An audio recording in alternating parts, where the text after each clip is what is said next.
Apa kabar semuanya? Nah, di sini kita kembali lagi ke pemrograman web bisnis 1. Pada pertemuan sebelumnya kita telah membahas menu transaksi pesan di mana kita menampilkan data pesanan. Dan pertemuan sebelumnya kita telah membuat master pelanggan, barang, dan supplier, di mana setiap menu itu terdiri dari tampil, tambah, edit, dan hapus. Nah, untuk pertemuan ini kita akan membahas tentang bagian tambah. Untuk bagian tambah master itu kita simpan ke dalam satu tabel.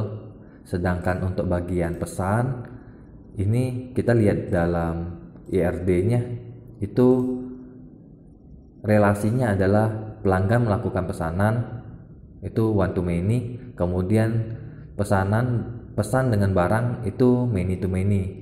Sehingga waktu kita membuat bagian tambah itu kita harus menyimpannya ke dalam dua tabel. Tabel yang pertama adalah tabel pesan, tabel yang kedua adalah tabel ada, dikarenakan satu pesanan itu terdiri dari banyak barang. Nah, oleh karena itu materi kita dibagi menjadi dua bagian. Bagian yang pertama atau pertemuan kita sekarang, kita akan membahas itu cara kita menyimpan data ke tabel pesan. Jadi pelanggan punya pesan. Pertemuan minggu selanjutnya kita akan membahas bagaimana kita menyimpan di tabel ada. Jadi di bagian tambah pesanan sendiri ini terbagi menjadi dua part. Jadi kita lihat di URL-nya di kiri bawah, di situ ada localhost /e-commerce /pesan /tambah. Jadi proses selanjutnya kita tinggal lihat di URL-nya. Pada controller pesan kita harus membuat function yang namanya tambah, kayak gitu ya. Karena pertemuan sebelumnya kita telah membuat yang bagian index. Nah, yang harus kita lakukan adalah buka controller pesan, kemudian kita tambahkan function baru yang namanya tambah. Nah, letaknya setelah kita tutup function index. Jadi di sini kalau kita klik maka dia akan mengarahkan kalau ini tutup dari function index. Jadi kita kasih komentar ini end fungsi index tampil ya. Nah, kita enter. Nah, di sini kita bakal tambahin satu function lagi yang namanya tambah. Nah, di sini sama seperti waktu kita membuat function tambah di controller pelanggan, itu kita menambahkan form validation. Itu fungsinya buat kasih rules jika dia tidak mengisi konten tersebut atau mengisi kolom tersebut maka tidak bisa disimpan. Nah, di sini kita tambahkan this form validation, kemudian set rules.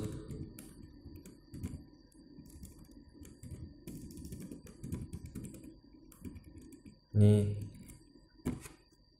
name dari kolom tersebut yang harus kita masukkan di sini. Itu apa yang wajib kita isi. Yang pertama itu total order, ini wajib kita isi.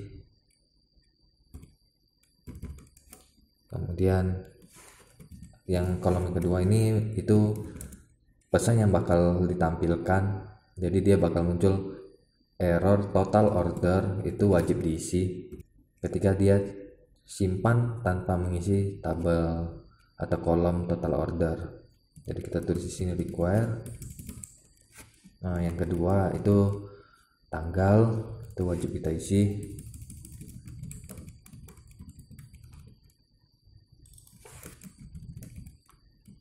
Oke, jadi kita wajib mengisi dua inputan tersebut. Selanjutnya itu kita memberikan if. Kenapa kita harus memberikan if? Dikarenakan di sini ada dua kondisi. Yang pertama adalah kondisi ketika kita klik tambah pesanan, maka dia akan menampilkan form pesanan atau form yang harus kita input waktu memesan barang. Nah, kondisi yang kedua adalah waktu kita telah menginput isi daftar pesanannya kita klik pesan atau simpan, maka dia akan menyimpan data tersebut. Jadi kondisi yang pertama itu menampilkan form, Kondisi yang kedua adalah menyimpan isi dari form tersebut. Jadi di sini kita kasih if jika form validation itu jika kita run nilainya false atau kolomnya belum terisi, maka kita akan menampilkan nama form atau inputan yang harus diisi. Jadi di sini kita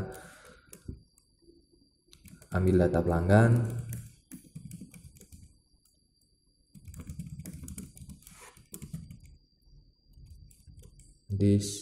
kemudian pelanggan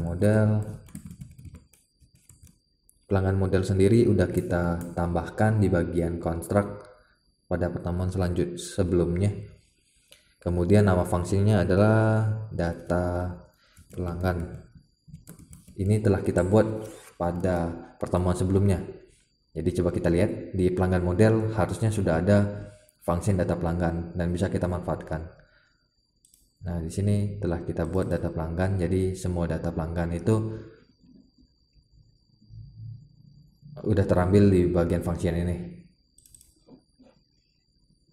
Kemudian kita balik lagi ke pesan. Jadi satu kali kita membuat function, maka kita bisa memanfaatkannya ke seluruh project. Nah, ini kelebihan dari OOP. Nah, setelah kita ambil data pelanggan, selanjutnya kita ambil data barang. Ini sama seperti yang tadi, kita telah membuatnya di pertemuan sebelumnya.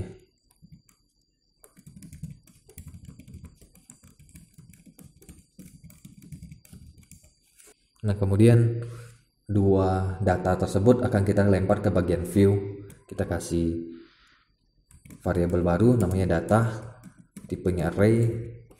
Kemudian isi dari array ini adalah lokasi kontennya, itu ada di folder pesan. Kita beri nama tambah pesan. Kemudian array yang kedua itu berisi tentang data pelanggan.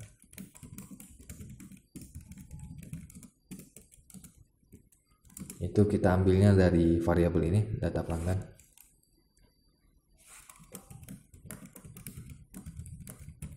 Nah, kemudian yang ketiga adalah data barang yang bakal kita lempar.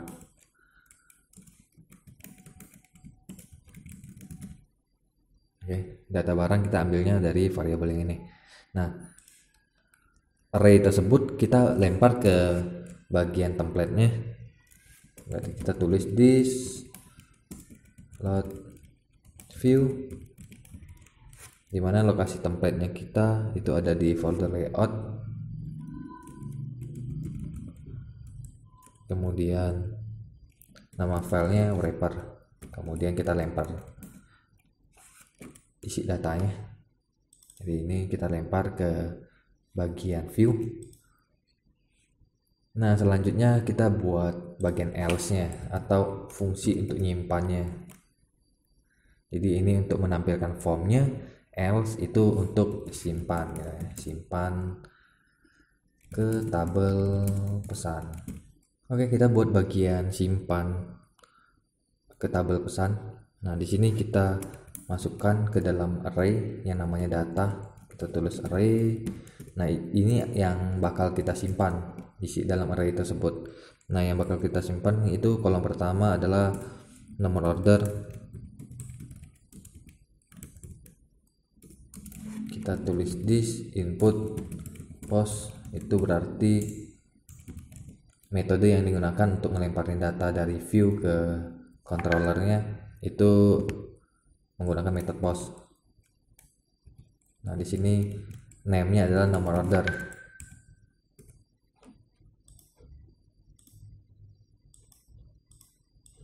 Nah, kemudian yang kedua adalah tanggal order. Jadi ini disesuaikan dengan atributnya. Jadi di sini nomor order, tanggal order, total order, dan seterusnya. Nah, kita tinggal tambahkan Ini tanggal order. Oh ya, ini harusnya kalau di dalam array itu pemisahnya adalah koma, jadi kita gunakan koma. Nah, setelah tanggal order kita tambahkan total order.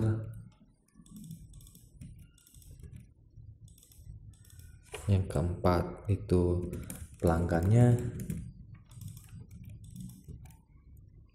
Kemudian di sini ada nama, kemudian alamat, terus status. Nah, status di sini kita buat pending saja dan tidak ada pemisahnya atau koma karena ini adalah proses gitu ya. Jadi statusnya dalam proses. Nah, ini yang bakal kita simpan ke tabel pesan. Kita tulis this general model add new, jadi nama fungsinya add new. Nah, di sini ada dua parameter. Parameter yang pertama adalah nama tabelnya pesan, yang parameter kedua adalah arraynya. Nah, jika dia telah tersimpan, maka kita mengalihkannya ke halaman awal atau bagian tampil data pesan base URL. Jadi kita redirect ke base URL di mana controllernya itu pesan. Nah, di sini kita tulis n fungsi tambah. Jadi ini tutup dari fungsi tambah gitu ya. Kita simpan. Nah, sampai di sini controller pesannya kita udah selesai. Proses selanjutnya adalah kita membuat bagian tampilan untuk view-nya. Di sini kita tulis di folder pesan, nama kontennya itu tambah underscore pesan.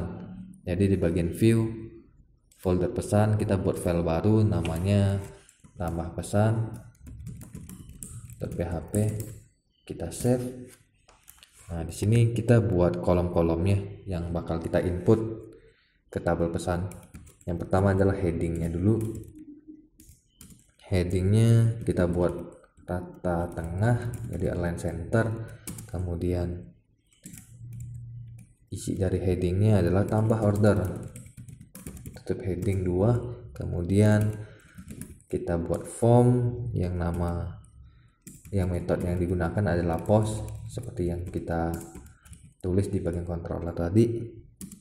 Actionnya ini adalah lokasi dari functionnya, jadi lokasinya itu ada di, kita tulis echo base URL, kemudian nama controllernya itu pesan, kemudian fungsinya tambah, kita tutup. Nah, kemudian kita tutup formnya. Nah, di dalam formnya ini yang bakal kita masukkan inputannya, kita pisahkan berdasarkan P atau paragraf. Di dalam paragraf ini terdiri dari dua bagian. Yang pertama label. Label ini fungsinya buat mudahin kita untuk tahu, oh ini kita wajib mengisi nomor order gitu. Nah, yang kedua itu bagian inputannya. Kita kasih tab-nya teks, kemudian kelasnya itu form control. Jadi form control ini bawaan dari Bootstrap untuk memperbagus tampilannya. Jadi kalau nggak ada kelasnya, dia bakal tampilannya itu bakal kotak gitu. Name-nya ini yang bakal kita lempar ke bagian controller, jadi kita sesuaikan dengan atributnya, nomor order. Nah, sampai di sini kita udah ada satu inputan, kita tinggal copy dan ganti sesuai dengan atribut selanjutnya, tanggal order. Tab-nya kita ganti jadi date, kemudian kita tambahin lagi total order.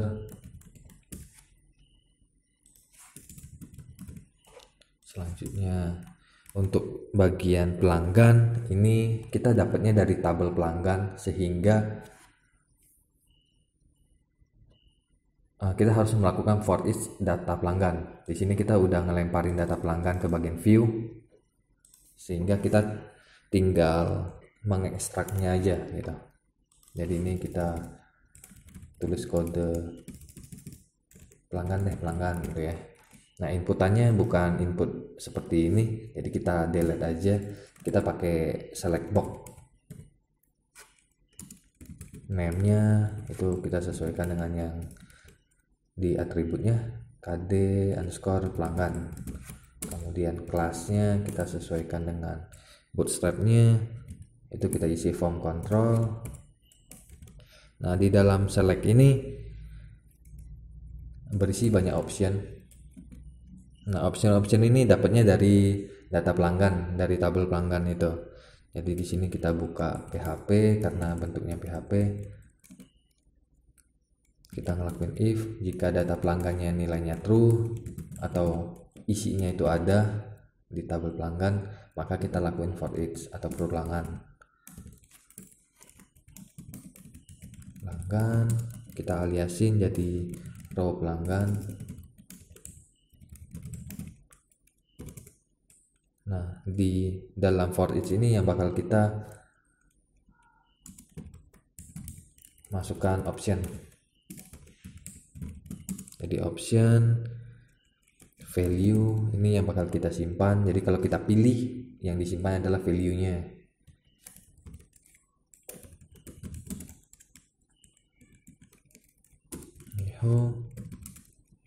Row pelanggan, yang kita simpan adalah kode pelanggannya. Nah, tapi yang bakal kita tampilkan adalah nama pelanggannya. Jadi kode pelanggan untuk disimpan, nama pelanggan untuk ditampilkan. Value udah ditutup, kemudian selanjutnya tutup dari option, kemudian ini tuh optionnya. Nah, di sini kita buat tag PHP lagi untuk menampilkan nama pelanggannya.